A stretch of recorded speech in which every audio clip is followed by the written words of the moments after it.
नमस्कार दोस्तों, आज मैं आपको ज्येष्ठ मास की बृहस्पतिवार व्रत की कथा सुनाने जा रही हूँ। प्रेम से बोलिए बृहस्पति देव की जय हो।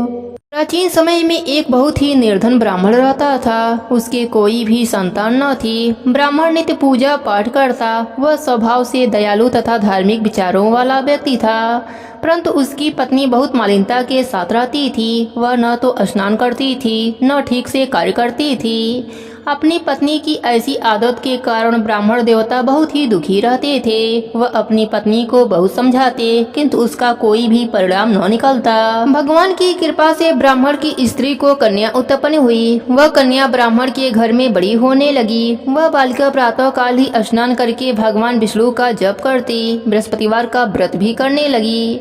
पूजा पाठ समाप्त कर पाठशाला जाती तो अपने मुट्ठी में जौ भर कर ले जाती और पाठशाला जाने के रास्ते में डालती जाती। भगवान बृहस्पति देव की कृपा से जौ सोने के हो जाते तो लौटते समय उनको बीनकर घर ले आती। एक दिन वह बालिका सूप में उन सोने के जौ को फटक कर साफ कर रही थी। तभी उसकी माँ ने उसे देखा और बोला, हे बेटी, सोने के जौ को फटकने के लिए सूप भी तो सोने के होने चाहिए। दूसरे दिन बृहस्पतिवार का दिन था। कन्या ने व्रत रखा और भगवान बृहस्पति देव से प्रार्थना करने लगी, हे प्रभु, यदि मैंने सच्चे मन से श्रद्धा पूर्वक आपका पूजन एवं व्रत किया हो तो कृपया मुझे सोने का सूप दे दो। बृहस्पति देवता ने उसकी प्रार्थना स्वीकार कर लिया। नित्य की भांति वह कन्या जौ फैलाती हुई पाठशाला चली गई। पाठशाला से लौटकर जब वह जौ बीन रही थी तो बृहस्पति भगवान की कृपा से उसे सोने का सूप प्राप्त हुआ। उस सोने के सूप को वह घर ले आई और उससे जौ साफ करने लगी, परंतु उसकी माँ का आचरण वैसा ही रहा।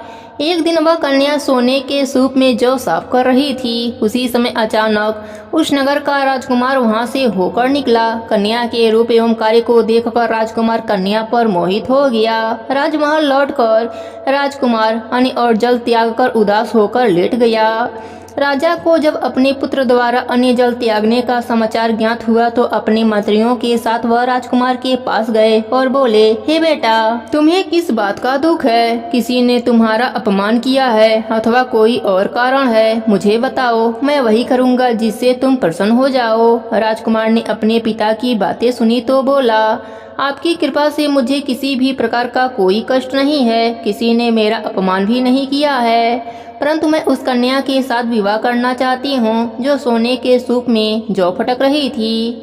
यह सुनकर राजा आश्चर्य में पड़ गया और बोला, हे राजकुमार, इस तरह की कन्या का पता तुम लगाओ, मैं तुम्हारा विवाह उसके साथ अवश्य करवा दूंगा।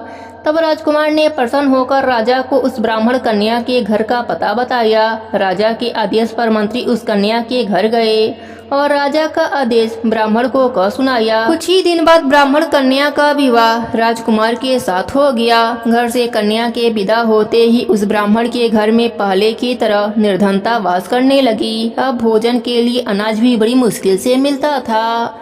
एक दिन दुखी होकर ब्राह्मण देवता अपनी बेटी से मिलने गए। बेटी पिता की ऐसी अवस्था को देखकर अत्यंत दुखी हुई और उसने अपने माँ का समाचार पूछा। ब्राह्मण ने पुत्री को सभी हाल कह सुनाया।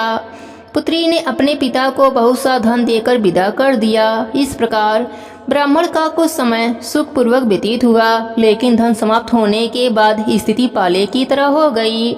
ब्राह्मण फिर अपने पुत्री के वहां गया और उससे सभी हाल कह सुनाया। पुत्री बोली, हे पिताजी, आप अपने साथ माताजी को यहाँ लाओ, मैं उन्हें यह विधि बता दूंगी जिससे दरिद्रता दूर हो जाए। ब्राह्मण देवता अपने पत्नी को साथ लेकर राजमहल अपने पुत्री के पास पहुँचे तो पुत्री अपनी माँ को समझाने लगी, हे माँ, तुम सुबह उठकर सर्वप्रथम स्नान आदि करके भगवान विष्णु का पूजन किया करो तो सब निर्धनता दूर हो जाएगी।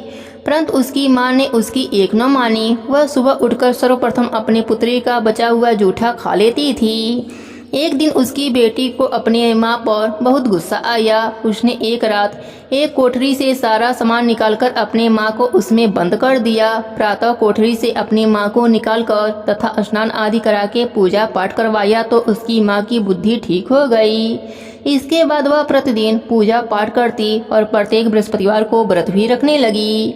इस व्रत के प्रभाव से उसकी माँ भी अत्यंत धनवान तथा पुत्रवती हो गई और बृहस्पति देवता की कृपा से वृद्धा अवस्था में मृत्यु को प्राप्त कर स्वर्गलोक को गई। वह ब्राह्मण भी सुख पूर्वक इस लोक का सुख भोग कर स्वर्गलोक को प्राप्त हुआ। हे बृहस्पति देव, जैसे आपने ब्राह्मण कन्या पर अपनी कृपा करी, वैसे ही अपने सभी भक्तों पर अपनी कृपा बनाए रखना। कहानी अधूरी हो तो पूरी करना, पूरी हो तो मान रखना। प्रेम से बोलिए बृहस्पति देव की जय हो।